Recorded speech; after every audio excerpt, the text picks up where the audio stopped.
Hola a todos. Me gustaría que viéramos el tema, el título 3 de la Constitución Española.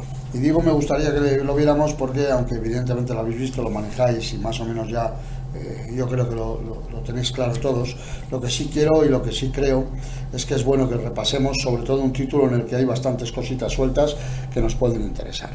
El concepto básico de lo que son las Cortes Generales, a qué se dedican y a qué o qué es lo que hacen, lo tenemos bien claro. Las Cortes son aquellas asambleas legislativas, en este caso dos cámaras, dos asambleas, que se dedican fundamentalmente a hacer leyes y que su función primordial, además de hacer leyes, es la de controlar la acción de gobierno.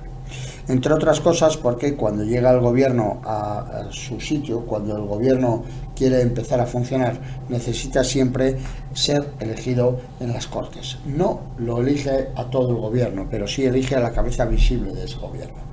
Las Cortes Generales controlan la acción de gobierno por dos razones fundamentales. Primero, porque el presidente de dicho gobierno es elegido en el Congreso de los Diputados, una de las dos cámaras. Y segunda cuestión, porque a lo largo de todo el tiempo en que el gobierno está ejerciendo su función, las Cortes Generales y ya entonces Congreso y Senado tienen medidas, fórmulas, tienen maneras para controlar la acción del gobierno. Tienen la posibilidad de preguntarle, de interpelarle o evidentemente incluso de investigarle.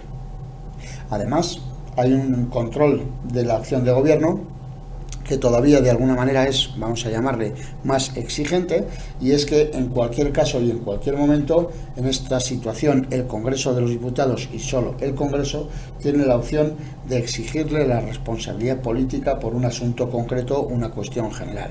Eso lo hacen a través de la moción de censura. Además de que sean fórmulas de control de la acción de gobierno básicas que vosotros ya conocéis, existe la posibilidad que también pasa a ser una forma de control de gobierno. Digo que existe la posibilidad de que el presidente de gobierno, que ha sido elegido en el Congreso, en la moción de investidura, vea que si en un momento dado quiere contar con el respaldo del Congreso de los Diputados, que le dio en su día esa investidura, el presidente podría ir a la Cámara y pedir la confianza. Cuando se habla del voto de confianza, hay autores que discuten si eso no es una fórmula de control de la acción de gobierno. En síntesis, lo que pretenden algunos es decir que como la pide el presidente no es una fórmula de control, pero hay otros que dicen que como consecuencia de esa petición y como consecuencia de poder negarle esa confianza, sí que se convierte en una fórmula de control. Da igual, lo que queráis. A mí lo que me importa es que vosotros veáis que la función legislativa y el control de la acción de gobierno, además de otras funciones que le corresponda porque la Constitución se lo establezca, son funciones de las Cortes Generales. La composición de las Cortes, el periodo de mandato y cómo funciona cada una de las cámaras, evidentemente lo conocemos, con lo cual es una estupidez entrar ahí. Pero lo que sí está claro es que en todas esas funciones que digo, que además las que le diga la Constitución, aparecen las que tienen relación con la corona, es decir, nombrar sucesor si es que no lo hubiera, elegir un tutor o elegir un regente. Acordaros que puede ser un regente o puede ser un consejo de regencia, tomarle juramento de fidelidad al rey y cuando el príncipe heredero alcanza la mayoría de edad al príncipe heredero, lo hacen ambas cámaras a la vez, reunidas en una sola, pero evidentemente las dos cámaras, e incluso también en relación a la corona, las Cortes podrían reconocer la incapacidad del rey para reinar.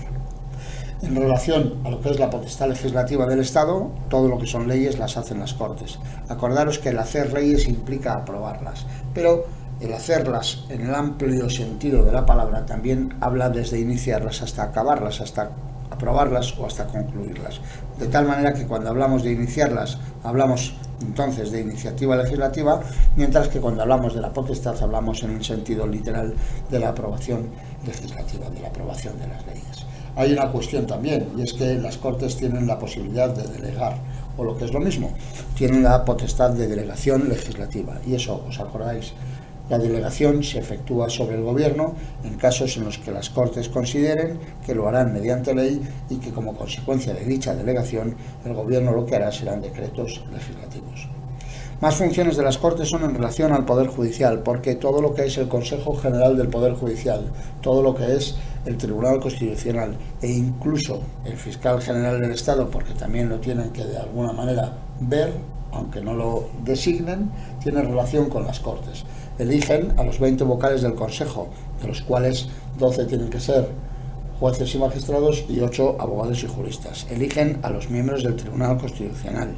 Eligen también, evidentemente, al defensor del pueblo, de tal manera que si lo queréis mirar así, pues evidentemente es interesante que lo veáis de esa forma. Cuando hablamos de tratados internacionales, las Cortes Generales también tienen la potestad, no de todos, pero sí desde luego en algunos casos de aprobarlos y en otros autorizarlos. Cuando hablamos de tratados internacionales, las Cortes deberán, dependiendo de los 3 tipos que sean, ordinarios, especiales o extraordinarios, deberán al menos conocerlo cuando son ordinarios. Habrán de autorizarlos cuando son especiales o extraordinarios, y habrán no solamente de autorizarlos, sino de una manera expresa y concreta cuando sean de carácter excepcional. En relación a la reforma de la Constitución, las Cortes son las únicas que tienen la potestad de aprobar la reforma de dicha Constitución. Una cosa es la propuesta y otra es la aprobación, pero lo que es aprobación solo le corresponde evidentemente a las Cortes. E incluso si hablamos de iniciativa, en las propias cámaras, tanto en el Congreso como en el Senado, también podría plantearse dicha iniciativa. Pero, insisto, la iniciativa no solo le corresponde a las Cortes Generales. En el título 3 de las Cortes Generales es imprescindible que le echéis un repasito a lo que es todo el tema de la legislación, todo el tema de cómo, de qué forma, de qué trámite llevan la aprobación de las leyes. Acordaros de que hablamos de leyes cuando hablamos de leyes normales. Todas las leyes son leyes y todas las leyes, lleven el apellido que lleven, son las que aprueban en las Cortes Generales. Solo que, de alguna manera, si la ley lleva un apellido, podría llevar como consecuencia, o podría tener como consecuencia, que dicho apellido le implica que la elaboración y aprobación de dicha norma sea una aprobación y una norma, o sea una aprobación y una exigencia distinta. Si hablamos de leyes de transferencias, si hablamos de leyes de armonización, si hablamos de leyes bases, si hablamos de leyes básicas o si hablamos de leyes orgánicas. Lo que sí está claro, en este esquema que os enseño de un autor que lo hizo para UGT hace tiempo, a mí siempre me ha gustado este esquema, y aunque contiene bastante, yo creo que para repasarlo viene muy bien. Cuando hablamos de cómo se elaboran las normas con rango de ley, hablamos de que hay una iniciativa legislativa, hay un levantar la mano, hay alguien, una idea, hay alguien que aporta esa idea para hacer esa futura ley. La iniciativa legislativa le corresponde normalmente al Gobierno, al Congreso y al Senado, pero también la iniciativa popular con no menos de 500.000 firmas y también las comunidades autónomas a través de sus asambleas legislativas pueden mandar al Gobierno o pueden mandar al Congreso o al Senado estas iniciativas. En el fondo hablamos de que la iniciativa legislativa le correspondería fundamentalmente a Congreso, Senado y Gobierno, pero que los otros 2 se pueden apoyar en estos para hacerlo.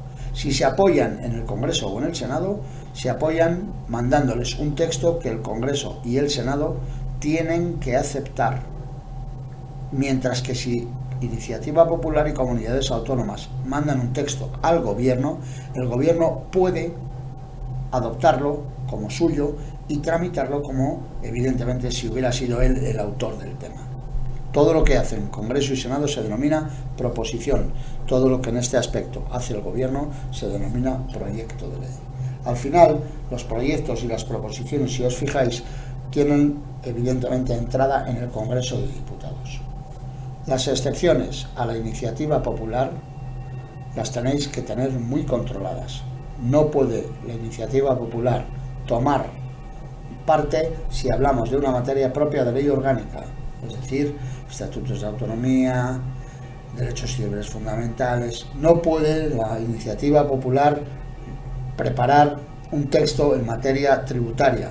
No puede, digamos, participar la iniciativa popular en materias tributarias. Tampoco lo puede hacer en materias de carácter internacional.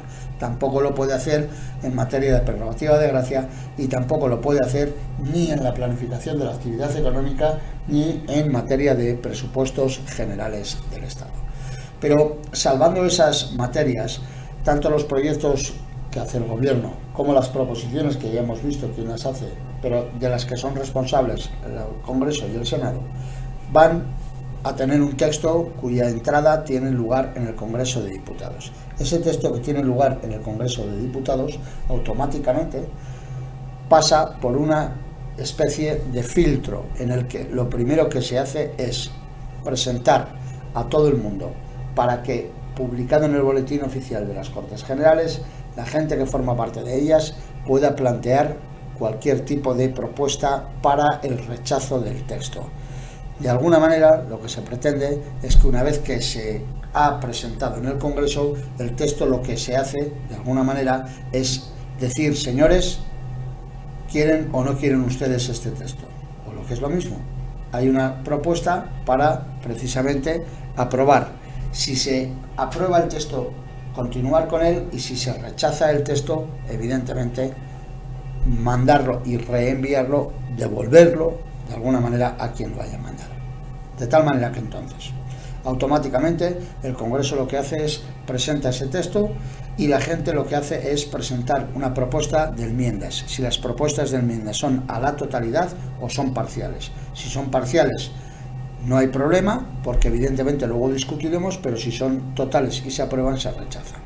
Cuando el Congreso ya tiene aceptado ese texto para trabajar con él, el Congreso lo que va a hacer es mandar el texto a la comisión correspondiente, o dicho de otra manera. Aquí lo que se pretende es aprobar textos que vayan referidos a materias concretas. Si hablamos de presupuestos, a la Comisión de Presupuestos. Si hablamos en materia de sanidad, a la Comisión de Sanidad. ¿Por qué? Porque en las cámaras, tanto en el Congreso como en el Senado, los diputados y senadores se han dividido en grupos de trabajo, y ese grupo de trabajo se denomina comisión. Y hay tantas comisiones como, lo que estamos hablando, nos referimos a los textos. Entonces, el texto lo va a trabajar la comisión correspondiente, lo va a desmenuzar, lo va a, entre comillas, aclarar, y lo va a dejar preparadito y aprobado en comisión para que cuando se llegue al pleno, el pleno lo vuelva a aprobar, o evidentemente, si la comisión lo ha rechazado, el pleno lo va a rechazar. Pero lo que sí está claro es que cuando el texto no es aceptado, no va a ir al pleno. Después del Congreso lo hace el Senado, y automáticamente, una vez que el Senado también lo ha hecho, esto está aprobado. Aquí, aparte, os he ido poniendo qué es lo que sucede cuando son proyectos o proposiciones. En principio, el texto puede ser referido a lo mismo. La diferencia entre un proyecto y una proposición es, primera diferencia, la proposición la hace el Congreso, el Senado, o las asambleas legislativas de las comunidades autónomas y la iniciativa popular. Y, en cambio, los proyectos solo los hace el Gobierno. Dado que los proyectos los hace el Gobierno y el resto lo que hacen son proposiciones, si hoy tiene entrada en el Congreso de Diputados dos registros, dos documentos, uno es un proyecto y uno es otra, y otro es una proposición, tiene preferencia el proyecto de ley.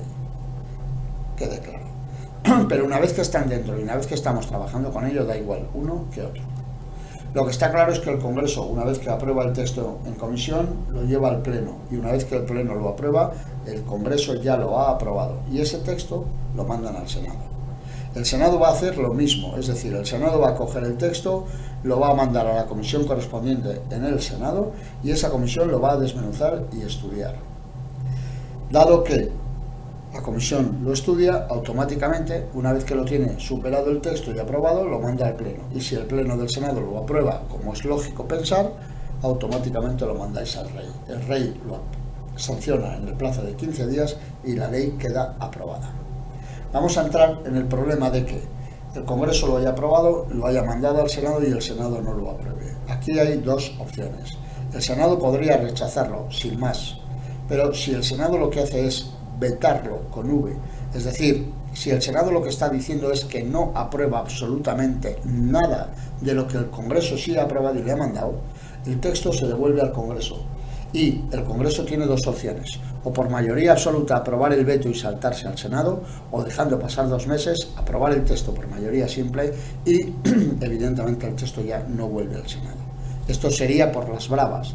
En la situación normal, lo lógico es que el texto que el Senado no ha aprobado lo manda al Congreso, le pide que rectifique cualquier cuestión, el Congreso la rectifica, la vuelve a mandar al Senado, el Senado la aprueba y la carta, el texto o lo que es la propuesta va al Rey.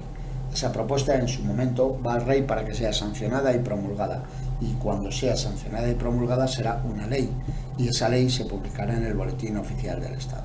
Hablando de leyes y hablando de publicación, acordaros que la mayoría de los casos, la mayoría de las veces, el texto que se aprueba son textos que se aprueban y publican y entran en vigor, salvo que en ellos se diga lo contrario, a los 20 días de su publicación. A eso normalmente los autores le denominan vacaciones legislativas, o dicho en latín, vacatio legis. Una última cosa, cuando hablemos de elaborar leyes, hablamos de cualquier tipo de ley, pero dado que hay determinadas leyes que exigen aprobación por una mayoría concreta, lo que quiero que entendáis es que las leyes más importantes, o por lo menos las leyes de mayor envergadura en tanto en cuanto exigen más mayoría, son las leyes orgánicas, y la mayoría que exigen son la mayoría absoluta en el Congreso de Diputados. No hay ninguna ley que exija mayorías más altas para su aprobación, aunque exigen algunas mayorías más importantes para su propuesta de realización o para su realización. Por ejemplo, en las leyes de armonización, a las Cortes Generales se les exige un interés general en el reconocimiento de hacer esa ley de armonización, y ese interés general tiene que ser aprobado en la mayoría absoluta de cada una de las cámaras. Pero una vez que el interés general está aprobado, la ley ya la aprueban normalmente y por tanto por mayoría simple. Hay que repasar leyes y hay que evidentemente hacer leyes, hay que hacer test de las leyes, ¿vale? Pero si tenéis cualquier duda, como siempre, ya lo sabéis, estamos a vuestra disposición. Un saludo para todos y feliz estudio de la elaboración de las leyes.